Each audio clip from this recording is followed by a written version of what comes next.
Ícaro Podcast presenta Hechos que fueron noticia por Jorgelina Petra Márquez. El caso Eugenio Berríos. Capítulo 10. Operación Silencio. Hola, soy Jorgelina Petra Márquez y les doy la bienvenida a Hechos que fueron noticias, una producción de Ícaro Podcast. La historia que hoy continuamos es sobre la vida y muerte de Eugenio Berríos, un siniestro personaje que involucró con sus crímenes a 3 países. En el capítulo anterior nos informamos de cómo la situación legal de Eugenio se complicaba en Chile. Es que ya entrado en la década de 1980, América del Sur estaba cambiando. Ya completada la tarea sucia de exterminio de opositores, las potencias que habían apoyado las dictaduras en su lucha contra el comunismo deseaban que se iniciaran procesos democráticos que fueran más presentables a la comunidad internacional.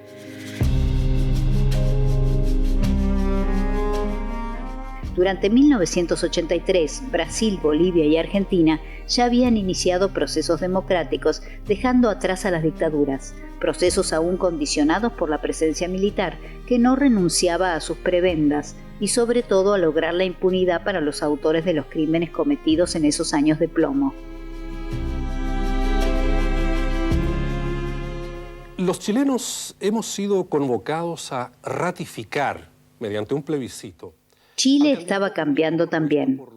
En el año 1988, muy presionado el gobierno del general Pinochet por la opinión internacional, pero también en lo interno por las protestas ciudadanas, convocó a un plebiscito, donde se tendría que decidir si los chilenos querían que el viejo dictador continuara en la presidencia por tiempo indeterminado o no.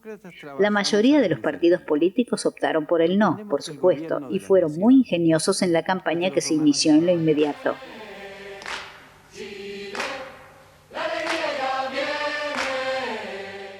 Para Pinochet fue un riesgo la realización de este plebiscito, pero tomó los recaudos por si perdía el plebiscito, si el no resultaba el vencedor.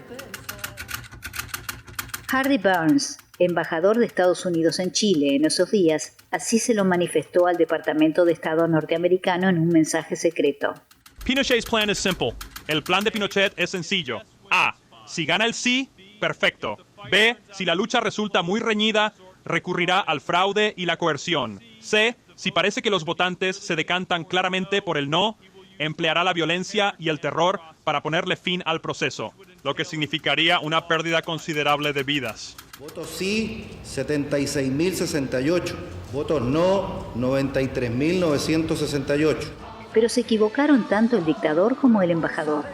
El no resultó ganador y Pinochet no tuvo más remedio que convocar a unas elecciones electorales, claro que muy controladas.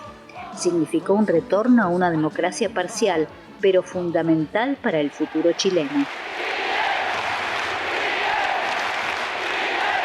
Pinochet logró imponer un acuerdo con los partidos políticos cuando accedió a dejar la presidencia. Continuó siendo comandante en jefe del ejército chileno por tiempo indeterminado y tendría a su disposición bancas en el futuro Senado, para las cuales no se competirían en el proceso electoral. Esa fue la situación que recibió el electo presidente de Chile, Patricio Aylwin, integrante de la Democracia Cristiana. Sean civiles o militares.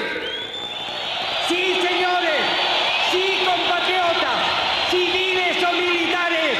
Chile es uno solo. Con el advenimiento de Patricio Aylwin a la presidencia de Chile, la situación en el mundo clandestino de los servicios de inteligencia se vio muy complicada. Estaba cuestionada su impunidad en los asesinatos, además de su participación en el mercado internacional de ventas ilegal de armas y en las redes de narcotráficos. Aunque el general Pinochet continuó manejando gran parte del poder político, sus acciones delictivas se volvieron más cuidadosas. Tenía que evitar a cualquier costo que se destaparan más escándalos en lo que fue su dictadura. En primer lugar, me pregunta si estaría dispuesto a aceptar de nuevo una misión al exterior. La fiscalía que investigaba el asesinato de Letelier, a partir de las declaraciones de Michael Townley, efectuadas en Estados Unidos, puso sus ojos en la figura misteriosa de un químico de la DINA llamado Eugenio Berríos. Se emitió una orden de comparecencia ante el tribunal para él. Berríos no se presentó y pasó a la clandestinidad, protegido por sus ex colegas del Centro Nacional de Investigaciones, la CNI. Aún en la clandestinidad, la personalidad de Berríos lo complicaba todo. Continuaba con sus salidas nocturnas, emborrachándose y consumiendo cocaína descontroladamente. Lo peor para sus jefes de la CNI es que contaba a viva voz y en cualquier lado sus andanzas en la casona cuartel de Locurro, sus actividades y vínculos con los narcotraficantes en el centro químico de Talagante y otras actividades que se suponían eran extremadamente secretas. Sus custodios se veían impotentes en su control. Este químico requiere nuestra protección. Hastiados de esta situación, los jerarcas de la CNI presentan el caso ante el propio general Pinochet. Sorprendentemente, este decide que se lo proteja a Eugenio Berríos de las actuaciones judiciales y que lo saquen del país hacia algún santuario seguro.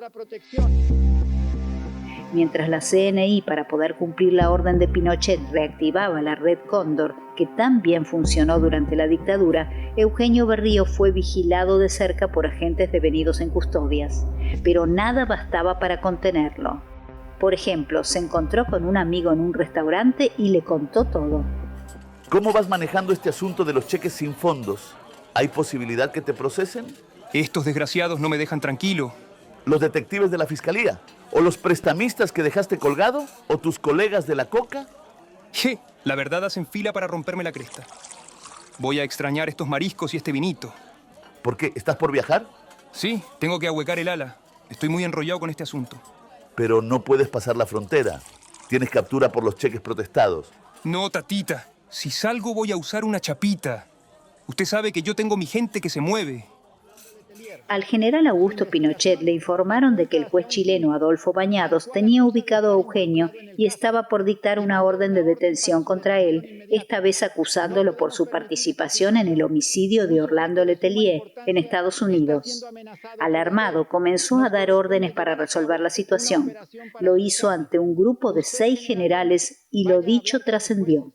Y usted, general Ramírez, usted debe sacar de Chile, llevarlo y protegerlo en Uruguay a un agente de la DINA. Se llama Eugenio Berríos.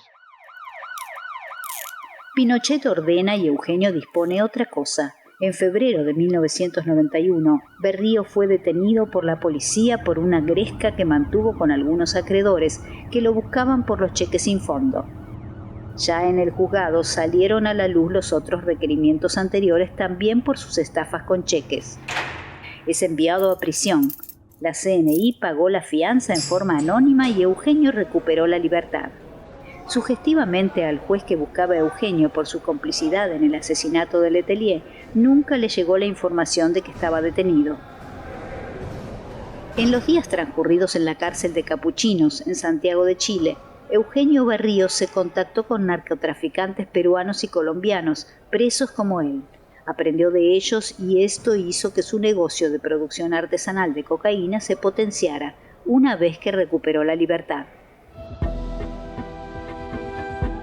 En abril de 1991, los servicios de inteligencia, sintiéndose vulnerables, inician la Operación Silencio, también denominada Control de Bajas, destinada a proteger y sacar de Chile a los personajes involucrados en casos de violaciones a los derechos humanos que cada vez más comenzaban a ser requeridos en los tribunales de justicia.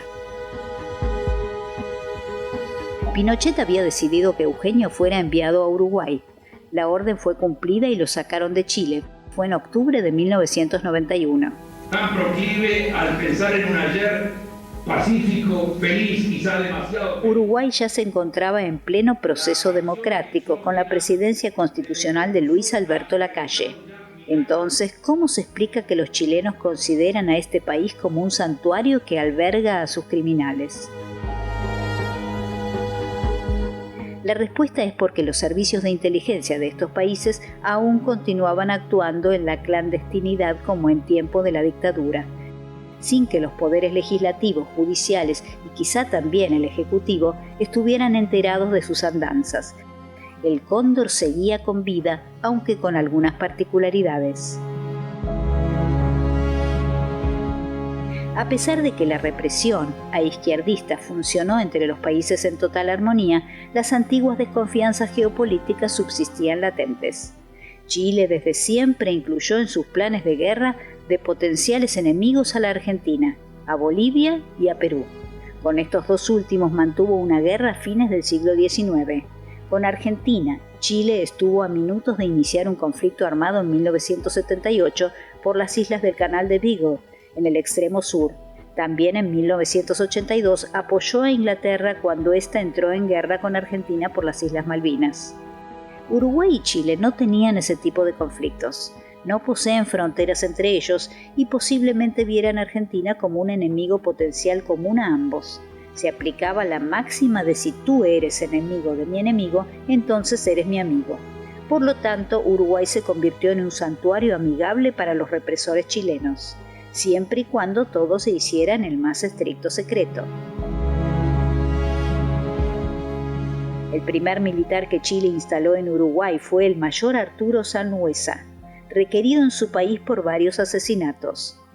Incluido Eugenio Berríos, fueron varios los militares y civiles alojados en Uruguay en esos tiempos.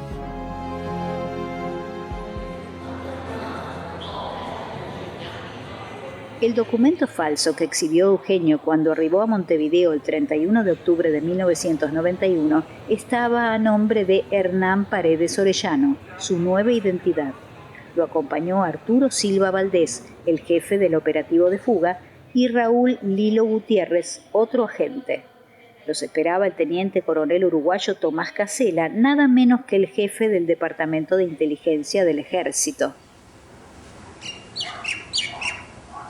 Eugenio Berríos y sus dos escoltas chilenos se alojaron en un departamento ubicado en el coqueto barrio de Pocitos. El garante para alquilar el lugar fue el coronel Casela, su anfitrión. Pero con Eugenio Berríos los problemas eran una historia de nunca acabar. Por su modo de vida, mantener el secreto de la estadía del grupo en Uruguay peligró inmediatamente. Fue evidente que Eugenio se preguntó a sí mismo lo que nos parecía ilógico a nosotros. Si él conocía tantos secretos de la dictadura y del mismo general, ¿por qué seguía vivo? ¿Por qué Eugenio Berríos fue en ese entonces más importante vivo que muerto para la dictadura chilena? Creo que las respuestas las podremos contestar en el próximo capítulo de esta serie. Soy Jorgelina Petra Márquez y esto ha sido Hechos que fueron noticias. Los espero en la próxima entrega. Hemos basado este relato en mis apuntes de época, mis memorias y el testimonio escrito de colegas, periodistas, historiadores y especialistas. Las voces de las recreaciones históricas fueron producidas con programas de inteligencia artificial. Fue una realización de Ícaro Podcast. Nada nos resulta ajeno. Dirección General Gaby Casal. Guión Gastón Tolosa. Investigación temática Fabio Díaz. Laura Sordi es la voz de Jorgelina Petra Márquez. Locución Sergio Lonardi. Edición de sonido Luciano Álvarez. Efectos especiales Mateo Durán. Asistencia de producción Andrés Casal. Realización integral Ícaro Podcast. Una división de Ícaro Producciones.